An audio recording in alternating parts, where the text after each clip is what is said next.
सो यो WhatsApp guys, मैं लेकर आ चुका हूँ परमैन जीरो से हीरो के सीज़न 3 का पार्ट 4 लेके। और गाइस जानता है वो काफ़ी दिनों के बाद है। सो गाइस वीडियो को ज़्यादा बकवास नहीं करते हुए सीधा स्टार्ट करते हैं। So let's roll to intro.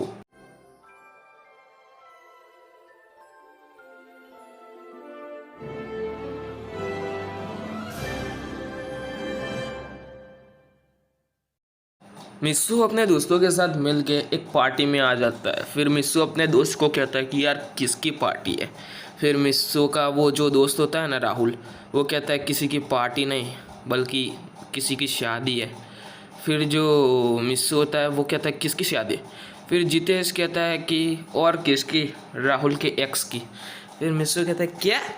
फिर राहुल कहता है कि हाँ असल में मेरे को कुछ बताना नहीं है बट उसकी मेरे एक्स की शादी थी इसलिए। और फिर मिस्सो कहता है कि तो फिर हमें क्यों बुलाया तेरी एक्स की शादी में। फिर मिस्सो कहता है, मिस्सो का दोस्त जो राहुल होता है ना, वो कहता है कि यार मैं थोड़ा लड़खड़ा जाऊँ ना तो तू मेरे को संभाल लेना, इसलिए तो मैंने मतलब कि बाकी के अपने सारे दोस्तों को मतलब कि यहाँ से सीधा बार में भेज दिया है पार्टी करने के लिए। ये शादी अटेंड करके हम भी मतलब कि बार में चले जाएंगे पार्टी करने के लिए। फिर मिस्सू कहता है कि अच्छा ठीक है। फिर जो मिस्सू, राहुल और जितेश ये तीनों के तीनों शादी में थे। फिर मिस्सू कहता है कि करना क्या है। फिर जो जितेश होता है वो कहता है कि और कुछ नहीं, 3 इडियट वाला सीन करते हैं अब। फिर जो राहुल होता है वो कहता है कि यार तू चुप करना यार 3 इडियट की मासी। फिर जो मिस्सू होता है वो कहता है कि उसने वैसे कुछ गलत भी नहीं किया था, कहा था। फिर जो राहुल कहता है कि यार मेरी यहाँ पे बहुत भाई मेरी इमोशन की वाट लगी पड़ी है और तुम लोग यहाँ पे मजाक कर रहे हो। फिर मिस्सू कहता है कि अच्छा ठीक है, हुआ क्या था ज़रा एग्जैक्टली बता। फिर जो उसका दोस्त राहुल होता है ना, वो कहता है कि मुझे कुछ नहीं बताना है। फिर मिस्सू कहता है कि चल ठीक है अब मजाक नहीं करूँगा, प्लीज़ बता। फिर जो उसका दोस्त राहुल होता है ना, वो कहता है कि जब तेरा ब्रेकअप होगा ना तब तुझे पता चलेगा। फिर मिस्सू मतलब कि अचानक चिल्ला के कहता है कि नहीं मेरा ब्रेकअप नहीं हो सकता। फिर जो उसका दोस्त राहुल, फिर जो जितेश और बाकी के जो आसपास जो बैठे हुए लोग थे ना, वो भी उसकी तरफ देखने लगते। फिर मिस्सू जो होता है ना, वो कहता है कि अरे मतलब मैं गलती से कहने का मतलब था कि अभी तक मतलब कि मेरी कोई गर्लफ्रेंड नहीं है तो मेरा ब्रेकअप कैसे हो सकता है। और जो जितेश और राहुल होते हैं ना, वो उस बात पे विश्वास कर लेते हैं। फिर राहुल जो होता है ना, वो कहता है कि यार तमाशा मत बना, यहाँ से तू चल मैं तेरे को बताता हूँ। और फिर वो दोनों हो जो होते हैं ना, मतलब कि वो तीनों एक दूसरे कोने पे जाके बैठ जाते हैं। और फिर राहुल अपनी दास्तान सुनाना स्टार्ट कर देता है और कहता है कि ये लड़की मुझे मतलब कि कॉलेज के वक्त पे मिली थी। और कॉलेज के वक्त पे मुझे जहाँ तक पता है ना, कॉलेज के फर्स्ट ईयर पे मैं जब था ना, तब मेरी उससे पहली बार मुलाकात हुई थी। और वो मुलाकात बहुत ही हसीन लग रही थी उस वक्त, क्योंकि भाई उस वक्त जवानी के दिन थे। फिर जितेश बोलता है कि अभी क्या तू बूढ़ा हो चुका है। फिर जो राहुल होता है वो कहता है कि तू नहीं समझेगा जब दिल टूटता है तब क्या होता है। फिर मिस्सू कहता है कि चल बता दे दिल टूटता है तो क्या होता है। फिर राहुल कहता है कि चल मेरी पूरी कहानी सुन। फिर वो बताना स्टार्ट करता है आगे। कहता है कि जब मैं उस लड़की को देखा था ना, जब मैंने पहली बार, तब मुझे वो बहुत ही अच्छी लगी थी। मैंने सोचा कि इससे खूबसूरत लड़की शायद कोई हो ही नहीं सकती। और मेरे मतलब कि क्लास के सारे जो लड़के थे ना, उस लड़की को ही देखे जा रहे थे, उस लड़की के पीछे ही दीवाने थे। सब लोग सोच रहे थे कि भाई वो किसकी गर्लफ्रेंड बनेगी, भाई सब लोग उसको पटाने के बारे में सोच रहे थे। और जो हमारे कॉलेज के सीनियर थे ना, उन्होंने तो साफ साफ धमकी भी दे रखी थी कि अगर इस लड़की के आसपास कोई घूमा ना तो उसकी खैर नहीं। लेकिन हमारे लड़के भी कहाँ मानने वाले थे, वो भी भाई बस उसको प्रपोज करने के बारे में सोच रहे थे क्या है क्या नहीं है। और फिर पता नहीं क्या, लेकिन मैं तो क्लास में मतलब कि टॉपर नहीं था मैं क्लास में, बट जो प्रैक्टिकली जो मतलब कि एग्ज़ाम होती है ना स्पोर्ट्स और बाकी की सारी मतलब कि एक्टिविटीज़ में, उसमें मैं टॉपर रहा करता था, क्योंकि उन सब के अंदर मैं मास्टर था। और कंप्यूटर के अंदर मैं जीनियस तुम कह सकते हो, क्योंकि कंप्यूटर मुझको बहुत ही अच्छे से आता था। और कंप्यूटर में मैं मतलब कि बहुत ही अच्छे से मैं कंप्यूटर चला लेता था, इसलिए मतलब कि मैंने कंप्यूटर फील्ड में एडमिशन लिया था। और मतलब कि वो जो लड़की थी ना, उसको भाई जब भी मैं देखता था ना, तब मैं सोचता था काश ये मेरी गर्लफ्रेंड बन जाए, काश ये मेरी गर्लफ्रेंड बन जाए। लेकिन कभी उस लड़की ने ना ही मुझसे बात की, ना ही मैंने उस लड़की से बात की। जब कैंटीन में मतलब कि मैं उसके साथ बैठता था ना, मतलब कि जब टेबल पे बैठ के उसको देखता था ना, तब मैं सोचता था कि काश वो मेरे टेबल पे आके बैठ जाए। और अचानक मेरे लाइफ में एक ऐसा चेंजिंग मोड आया जो भाई तू सोच नहीं सकता, मैं तेरे को बता नहीं सकता हूँ भाई। फिर जो मिस होता है वो कहता है क्या है बता। और फिर वो जो होता है ना वो कहता है कि भाई क्या ही बताऊँ तेरे को। और फिर जो वो होता है ना वो बताना स्टार्ट करता है कि एक दिन हमारे क्लास में मैम आती है और अचानक ऐसा अनाउंसमेंट करती है कि जिसे सुन के सारे बच्चे हिल जाते हैं। और वो अनाउंसमेंट करती है कि तुम लोगों को एक प्रोजेक्ट बनाना है 2 लोगों के ग्रुप में, और वो प्रोजेक्ट ऐसा होना चाहिए ना कि जो बहुत ही अच्छा हो। और हमारे मतलब कि कॉलेज के अंदर शिक्षण मंत्री आने वाले हैं। उस प्रोजेक्ट मतलब कि अगर तुम में से किसी ने अच्छा प्रोजेक्ट बनाया, ना कि सिर्फ तुम्हारा क्लास बल्कि पूरी कॉलेज मतलब कि इसके अंदर पार्टिसिपेट करने वाली है, हर एक फील्ड के लोग इसके अंदर पार्टिसिपेट करने वाले। और जिसका प्रोजेक्ट सबसे अच्छा होगा ना उसको मतलब कि जो शिक्षण मंत्री है ना वो खुद उसको अवार्ड देने वाले हैं और उसको एक सर्टिफिकेट भी देने वाले हैं। और फिर जो वो होती है ना मैडम, वो कहती है कि ये तुम्हारे लिए बहुत ही अच्छी अपॉर्चुनिटी है जिससे मतलब कि तुम अच्छे से अच्छे मार्क्स मतलब कि गेन कर पाओगे। फिर जब सब लोगों ने पूछा कि ये प्रोजेक्ट किस मतलब की तरह का होने वाला है, तो फिर मैम ने बताया कि तुम कोई भी प्रोजेक्ट ले सकते हो लेकिन तुम्हारे कंप्यूटर रिलेटेड नहीं होना चाहिए, मतलब कि ऐसा प्रोजेक्ट लो जो हमारे देश को आगे बढ़ाने में मदद करे। और फिर सारे बच्चे मतलब कि अपना अपना ग्रुप बनाने लग जाते हैं। और कुछ लड़के जो होते हैं ना वो लड़कियों के पीछे भागते हैं उनके साथ ग्रुप बनाने के लिए। लेकिन जो हमारा राहुल होता है ना वो यहाँ पे ही बैठा रहता है, वो सोचता है कि वो किसके साथ ग्रुप बनाए, किसके साथ ग्रुप बनाए। और जब मतलब कि ब्रेक पड़ जाती है ना तो धीरे धीरे करके सारे बच्चे बाहर जाने लगते हैं। तब जो राहुल होता है ना वो और मतलब कि कुछ लड़के बैठे हुए थे और कुछ लड़कियां बैठी हुई थी। और जो वो लड़की थी ना जिसको राहुल पसंद करता था वो अचानक उसके सामने आ जाती है। राहुल को पता ही नहीं चल रहा है कि भाई उसने ऐसा तो क्या कर दिया कि वो लड़की अचानक सामने आ जाती है। और राहुल जो होता है ना वो अचानक नर्वस हो जाता है और वो अजीब अजीब बातें करने लगता है। वो कहता है कि तुम कौन हो और तुम यहाँ पे क्या कर रही हो, मतलब कि ऐसी बहुत सारी अजीब अजीब बातें करने लगती है। असल में वो बहुत ज़्यादा नर्वस हो चुका था। फिर वो लड़की अचानक उसके सामने उसका हाथ मतलब कि अपना हाथ बढ़ा के कहती है क्या तुम मेरे प्रोजेक्ट पार्टनर बनोगे। उसने इतनी मासूमियत से मतलब कि वो चीज़ कही थी ना भाई, कोई भी लड़का उसको मना नहीं कर पाएगा। और हमारा राहुल तो पहले से ही नर्वस था। इस चीज़ को सुन के भाई वो और भी ज़्यादा नर्वस हो जाता है और कुछ भी बोल नहीं पा रहा होता है। वो लड़की 2-3 बार पूछती है और तीसरी बार जो चौथी बार जो होता है ना वो राहुल को थोड़ा बहुत हिलाती है। और फिर जो राहुल होता है ना वो उसके स्पर्श से भाई बहुत ज़्यादा कंफ्यूज हो जाता है कि वो क्या करे क्या ना करे। फिर जो राहुल होता है ना वो हड़बड़ी में कह देता है कि हाँ हाँ हाँ बन सकती हो बन सकती हो। फिर वो जो लड़की होती है ना वो मान जाती है और वहाँ से चली जाती है। और जो राहुल होता है ना वो बहुत ज़्यादा खुश था कि पता नहीं क्या हो गया अचानक। और ऐसे करके करके उन्होंने मतलब कि धीरे धीरे करके मतलब कि नज़दीकियाँ बढ़ाना स्टार्ट कर दिया। और उनका जो प्रोजेक्ट था ना वो एनवायरनमेंट के रिलेटेड था, सेव एनवायरनमेंट। और लकीली उनके प्रोजेक्ट को भाई वो फर्स्ट मतलब कि कह सकते हो ना अवार्ड मिल जाता है। और उनको मतलब कि जैसे ही वो अवार्ड मिलता है ना वो दोनों के दोनों बहुत ज़्यादा खुश हो जाते हैं। और कॉलेज में मतलब कि उनकी मतलब कि नज़दीकियाँ बढ़ना भी स्टार्ट हो जाता है। और कॉलेज में बहुत सारे लड़के उनसे जलने लगते हैं क्योंकि बहुत ज़्यादा मतलब कि लड़कों की क्रश थी, मतलब कि जो राहुल की गर्लफ्रेंड थी ना वो। और ऐसे करके करके उनकी मतलब कि नज़दीकियाँ और भी बढ़ती है। कॉलेज ख़त्म होने के बाद भी मतलब कि वो दोनों के दोनों बहुत ज़्यादा मतलब कि करीब रहने लग जाते हैं। वो मतलब कि हर एक संडे को मतलब कि मिलने का प्लान बनाते हैं। और फिर जो उसकी जो गर्लफ्रेंड होती है ना उसको बहुत ही अच्छी कंपनी में जॉब मिल जाती है। और जो हमारा ये राहुल है ना उसको एक भी कंपनी में जॉब नहीं मिली हुई थी अभी तक। और वो अभी भी जॉब की तलाश में ही था। वो कंप्यूटर में मतलब कि मास्टर था लेकिन उसको कंप्यूटर रिलेटेड ही कोई जॉब नहीं मिल रही थी।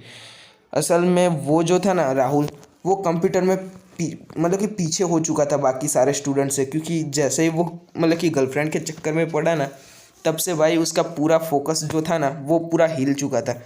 और जो वो लड़की थी ना उसने अपना फोकस कम्प्लीटली रखा था। और उस वो राहुल को भी समझा दी थी कि पढ़ाई पे ध्यान दे, पढ़ाई पे ध्यान दे, पढ़ाई पे ध्यान दे। लेकिन राहुल जो था ना वो पढ़ाई पे ध्यान ही नहीं दे रहा था। और ऐसे करके करके मतलब कि वो दोनों मिलने लगे और ऐसे बहुत सारे मतलब कि दिन बीत गए। और कॉलेज ख़त्म होने के और भी 3 से 4 साल बीत गए, लेकिन राहुल को अभी भी जॉब नहीं मिली थी। और ऐसे करते करते उसके कम से कम 4 से 4.5 साल बीत गए और उसको अभी भी जॉब नहीं मिली थी।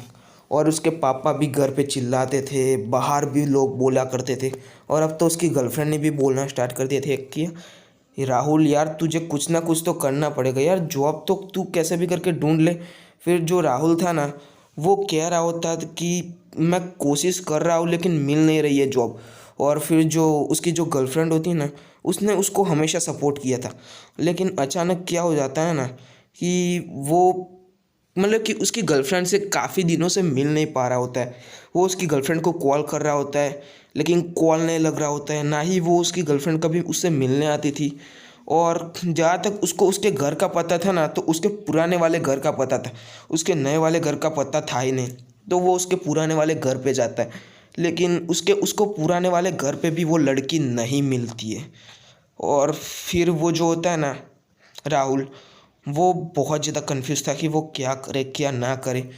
असल में उसका ना ही ब्रेकअप हुआ था और ना ही कोई ऐसी बात हुई थी जिसकी वजह से वो उससे नाराज़ हो जाए।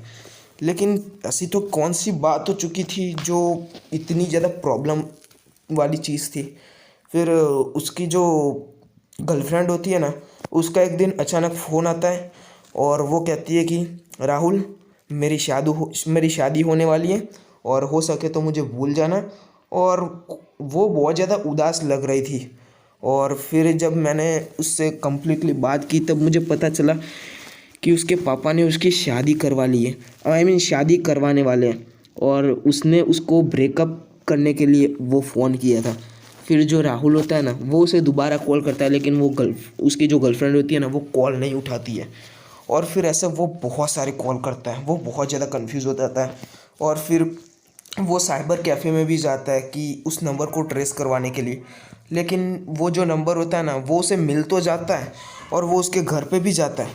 लेकिन जो उसकी गर्लफ्रेंड होती है ना वो उसके होने वाले जो मतलब कि मंगेतर है ना उसके साथ मतलब कि बैठ के बातें कर रही होती है। फिर जो राहुल होता है ना वो उसके पास जाता है और कहता है कि ये सब कुछ क्या हो रहा है क्या नहीं हो रहा है। फिर उसकी गर्लफ्रेंड जो होती है ना वो उसको कहती है कि हो सके तो वो उसको भूल जाए क्योंकि उसके पापा ने उसकी शादी तय करवा ली।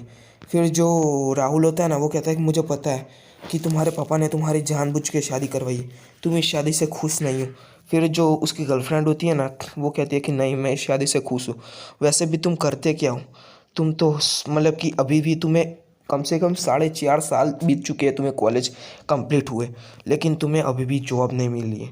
और देखो मैं खुद इतनी सेटल हूँ और मेरा जो ये मंगेतर है ना उसको यूएस में एक बहुत ही अच्छी कंपनी में जॉब मिल चुकी है और मंथली 1 लाख रुपए सैलरी है, तुम सोच सकते हो। और तुम्हारे पास क्या है, सिर्फ तुम अपने पापा के पैसे से मतलब कि अभी भी खाना पीना कर रहे हो। क्या ऐसे ही मतलब कि ज़िंदगी चली जाती है। और ऐसे मतलब कि बहुत सारे ताने देता है। और उसकी गर्लफ्रेंड का फियांसे जो होता है ना वो राहुल का कॉलर पकड़ लेता है और कहता है कि आइंदा मेरी होने वाली वाइफ से अगर तू मिला या अगर तू मुझे दोबारा नज़र आया तो तेरे हाथ पैर तोड़ दूंगा। और ऐसा कह के वो उसको फेंक देता है। और फिर जो उसकी गर्लफ्रेंड होती है ना वो कहती है कि अगर तुम चाहो तो हम अच्छे दोस्त रह सकते हैं और हो सके तो हमारी शादी में ज़रूर आना, मैं तुम्हें इनविटेशन कार्ड भेज दूंगी। और ऐसा कह के वो मतलब कि राहुल के मुंह पे जो गेट होता है ना उसको बंद कर देती है, क्योंकि वो दोनों घर के अंदर चले जा चुके थे। और जो बाकी के और भी बहुत सारे मतलब कि रिश्तेदार आए हुए थे और वो सब कुछ ये सब कुछ देख रहे थे।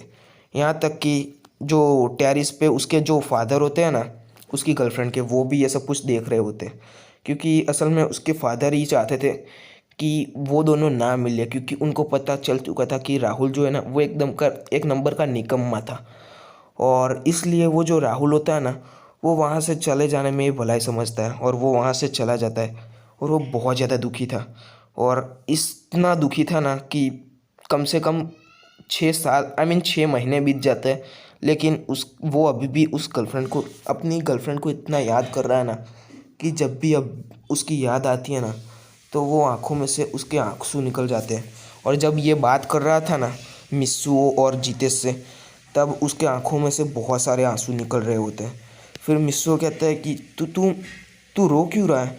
फिर जो राहुल होता है वो कहता है कि अच्छा हुआ कि वो किसी और के साथ चली गई, असल में वो खुश तो रहेंगी ना, वैसे भी मेरे जैसे निकम्मे के साथ रहकर उसको कुछ नहीं हासिल होने वाला है। फिर जो जीतेश होता है वो कहता है कि तू देवदास मत बन। फिर राहुल होता है वो कहता है कि नहीं, बहुत तकलीफ़ होती है जब ऐसा होता है। मुझे भी नहीं पता कि मैंने से ऐसी क्या गलती कर दी, लेकिन धीरे धीरे मुझे रियलाइज़ हुआ कि मैं किसी काम का नहीं हूँ। फिर जो मिस्सू होता है ना वो कहता है कि यार तू बहुत काम का है, तू बहुत आगे जाएगा। फिर जो वो होता है ना राहुल, वो कहता है कि नहीं, मैं बहुत आगे नहीं जा पाऊँगा मिस्सू, नहीं जा पाऊँगा, क्योंकि हम मिडिल क्लास लोग हैं और वो मतलब कि अपर मिडिल क्लास लोग हैं। हमारे पास तो एक नॉर्मल गाड़ी भी नहीं है, हमारे पास तो सिर्फ़ और सिर्फ एक टूटी फूटी मतलब कि पुरानी बाइक है। और उनके पास तो भाई 40 लाख की खुद कार, मतलब कि 40-40 लाख की 2 कार है उनके घर में। और वैसे भी मेरा और मेरी गर्लफ्रेंड का कोई कंपैरिजन नहीं है। फिर मिस्सू कहता है कि तू ऐसा क्यों सोचता है। वो बम्बई के बहुत बड़े मतलब कि क्लोथिंग शोरूम के मालिक है। फिर मिस्सू कहता है कि क्या सच में। फिर वो राहुल कहता है कि हाँ, असल में वो क्लोथिंग शोरूम मतलब कि बहुत बड़ा तो नहीं है, बट हाँ इतना बड़ा ज़रूर है कि उसका नाम तो है मार्केट में, उसका नाम भी मतलब कि ज़्यादातर लोग जानते हैं उस क्लोथिंग शोरूम का, मतलब कि मार्केट में लोग नाम। और जहाँ तक मेरी बात है तो भाई देख ले मैं कैसा हूँ। और उसका जो मंगेतर है ना, वो यूएस में एक बहुत बड़ी कंपनी में जॉब करता है जिसका नाम है जेके इस्कॉन। फिर जो मिस्सो कहते हैं कि जेके इस्कॉन। फिर जो राहुल होता है ना वो कहता है कि हाँ वो मतलब कि यूरोप की बहुत बड़ी कंपनी है, जैसे जार कंपनी है ना उसके बराबरी की है, लेकिन जार कंपनी से ज़्यादा मतलब कि पावरफुल कंपनी है।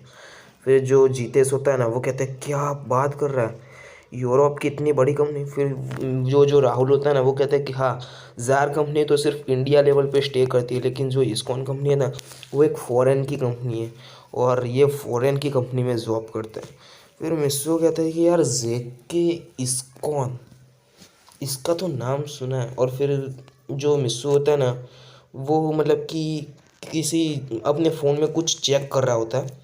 और फिर जो राहुल होता है वो कहता है क्या कर रहा है। फिर मिस्सू कहता है कुछ नहीं, कुछ काम कर रहा हूँ। और फिर उसको डिटेल मिल जाती है। असल में ये जो जेके इस्कॉन कंपनी है ना उसके 70% जो शेयर है ना वो मिस्सू का ही है। 70% शेयर का मालिक असल में मिस्सू ही है, और बाकी के 30% जो शेयर है ना वो मतलब कि उस कंपनी के बाकी के और लोगों के पास है। असल में ओरिजिनली में उस कंपनी का जो ओरिजिनल मालिक है ना वो मिस्सू ही है। फिर मिस्सू कहता है कि यार जेके इस्कॉन कंपनी, जार कंपनी, यार इन सारी कंपनी को ये लोग बड़ा बड़ा क्यों कह रहे हैं। असलियत में हाँ मैं मानता हूँ कि ये सारी मेरी ही कंपनी है, बट वो इतनी बड़ी कंपनी नहीं है। असलियत में मेरी जो बाकी बड़ी बड़ी कंपनीज है ना उनका अगर नाम बताऊँगा ना तो ये पूरा हिल जाएंगे। और फिर जो मिस्सो होता है ना वो कहता है कि यार कुछ भी, असलियत में जो मिस्सो की जो कंपनीज है ना वो बहुत ज़्यादा बड़ी बड़ी है, और उसकी एक नहीं बल्कि बहुत सारी कंपनी है। और वो हर एक फील्ड में मतलब कि उसकी कंपनी है, माइनिंग हो या फिर मतलब कि पेट्रोलियम हो या फिर इलेक्ट्रिसिटी हो या किसी भी फील्ड में हो भाई, उसकी बहुत सारी फील्ड में मतलब कि कंपनी है। और वो भी एक नहीं बहुत सारी कंपनी है। और वो सारे के सारे फील्ड में मतलब कि उसने ऐसा रौब जमा के रखा हुआ था ना कि उसका जो एम्पायर है ना वो पूरे एंटायर वर्ल्ड पे मतलब कि राज कर रहा है ना, ऐसा ही कह सकते हो, क्योंकि वो इतना पावरफुल है ना मिस्सू, मतलब कि बहुत ज़्यादा मतलब कि रिच एंड बहुत ज़्यादा पावरफुल पर्सन है। और उसने बहुत सारी मतलब कि कंपनी में इन्वेस्ट करके रखा हुआ था, मतलब कि उनकी बाकी की कंपनीज़ ने बहुत सारी और कंपनीज़ में इन्वेस्ट करके रखा था, जिनका तो मैं भी शायद नाम भी मिस्सो को नहीं पता होगा, क्योंकि वो बहुत सारी कंपनीज़ में उसने इन्वेस्ट करके रखा हुआ था। सो गाइस स्टोरी बस यहीं तक थी। आशा करता हूँ कि आपको ये स्टोरी पसंद आई होगी। सो मिलते हैं नेक्स्ट पार्ट में, तब तक के लिए बाय बाय गाइस।